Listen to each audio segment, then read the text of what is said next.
Good morning student. आज हम बात करेंगे इंटरनल रिकंस्ट्रक्शन वाले चैप्टर के second method reduction in share capital या अंश पूंजी में कटौती।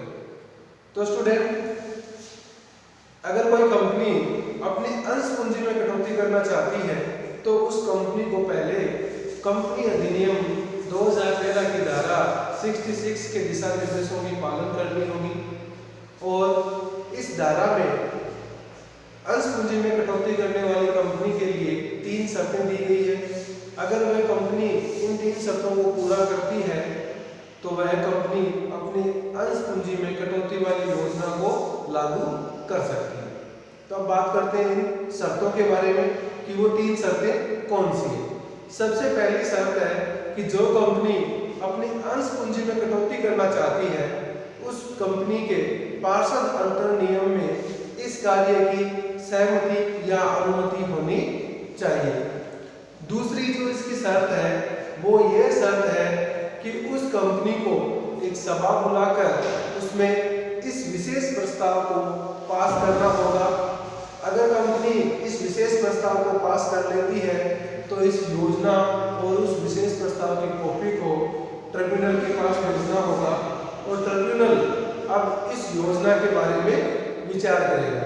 ट्रिब्यूनल ये देखता है कि जो कंपनी अंश पूंजी में कटौती करना चाहती है उस कटौती से अंशधारियों के दायित्व में किसी प्रकार की कमी नहीं हो रही है और इस कटौती से कंपनी के लेनदार, ऋणपत्रधारी व अन्य हितधारी पर किसी प्रकार का प्रतिकूल प्रभाव नहीं हो रहा हो तो वह बिना उनकी सहमति लिए ही इस कार्य हेतु अनुमति प्रदान कर सकती है।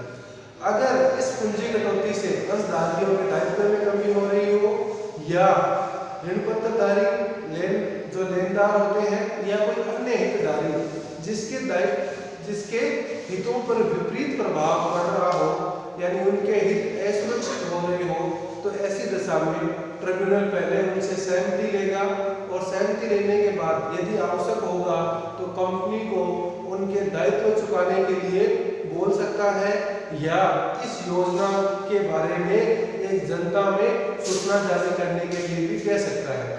और फिर कंपनी के द्वारा किए गए कार्यों से अगर ट्रिब्यूनल संतुष्ट होता है तो वह उस कंपनी को अंश पूंजी की कटौती की स्वीकृति प्रदान कर सकता है। अब जब कंपनी को अंश पूंजी में कटौती की स्वीकृति मिल जाती है तो ट्रिब्यूनल से मिलेगी स्वीकृति, वह अपनी अंश पूंजी में कटौती योजना का विवरण उसे कंपनी रजिस्ट्रार के पास जमा करवाना होगा और फिर कंपनी रजिस्ट्रार उसे अंश पूंजी में कटौती की स्वीकृति जारी कर देगा। अब जब कंपनी को अंश पूंजी में कटौती की स्वीकृति मिल जाती है तो वह कंपनी इस अंश पूंजी की कटौती योजना को लागू कर लेगी। अब ये अंश पूंजी में कटौती कितने प्रकार से कर सकती है तो इसका पहला मेथड है कि अंशों पर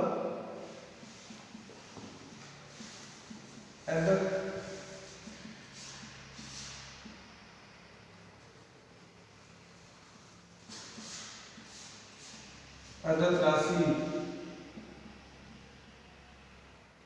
में कमी या दायित्व को समाप्त कर।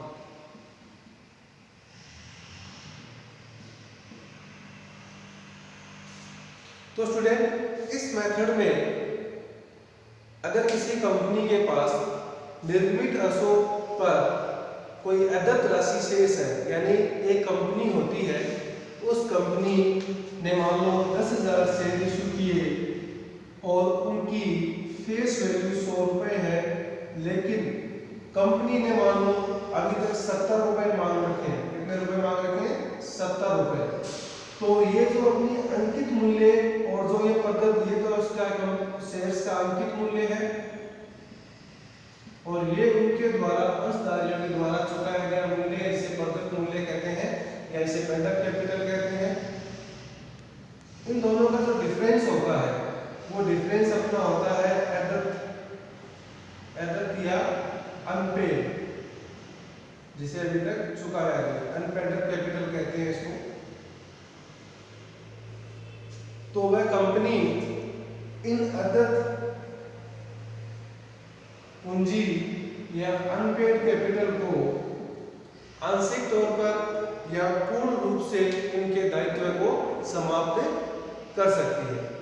जब कंपनी इनके दायित्व को आंशिक या पूर्ण रूप से समाप्त करती है तो उस कंडीशन में जो उन्हें एंट्री करनी होती है वो इस प्रकार से होगी।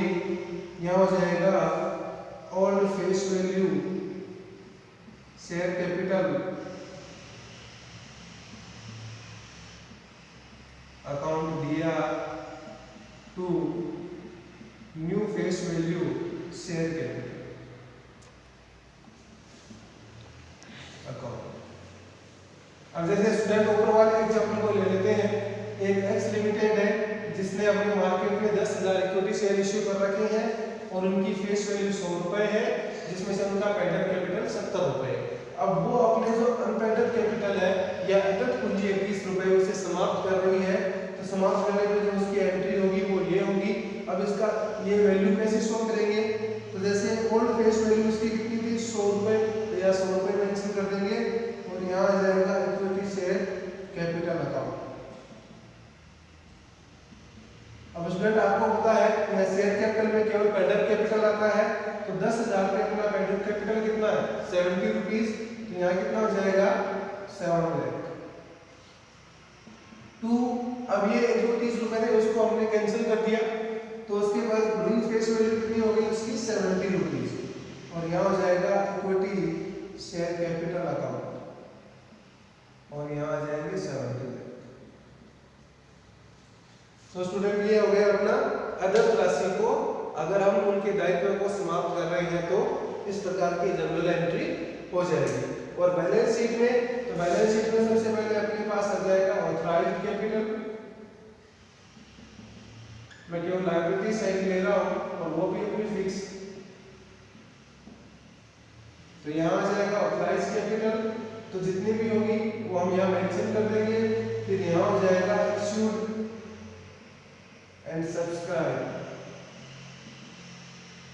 जिसमें हो जाएगा अपना 10,000 इक्विटी शेयर एट 70 रुपीज और आगे इनका वैल्यू आ जाएगा 7 लाख।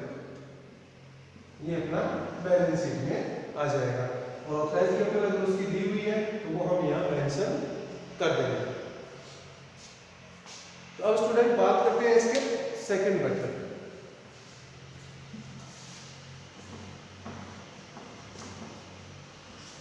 सेकंड मेथड इसमें है कि अतिरिक्त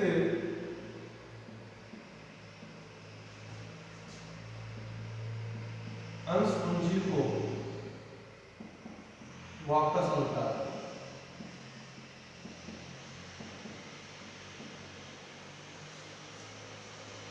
जब किसी कंपनी के पास अगर अतिरिक्त अंश पूंजी इकट्ठी हो जाती है तो वह कंपनी इस अतिरिक्त अंश पूंजी को वापस लौटाकर अपनी अंश पूंजी में कटौती कर सकती है। अब ये जब वापस लौटाएगी तो इसे कंपनी अधिनियम के जो प्रावधान है प्लस जो ट्रिब्यूनल है प्लस उसके जो लेनदार है वह उनसे सहमति और बाकी सारी व्यवस्थाओं को पूर्ण करने के बाद ही वह अपनी अतिरिक्त अंश पूंजी को लौटा सकती है। जब वह अतिरिक्त अंश पूंजी को लौटाएगी तो वह दो प्रकार से कर सकती है। पहला रहेगा अंकित मूल्य में बिना परिवर्तन किए।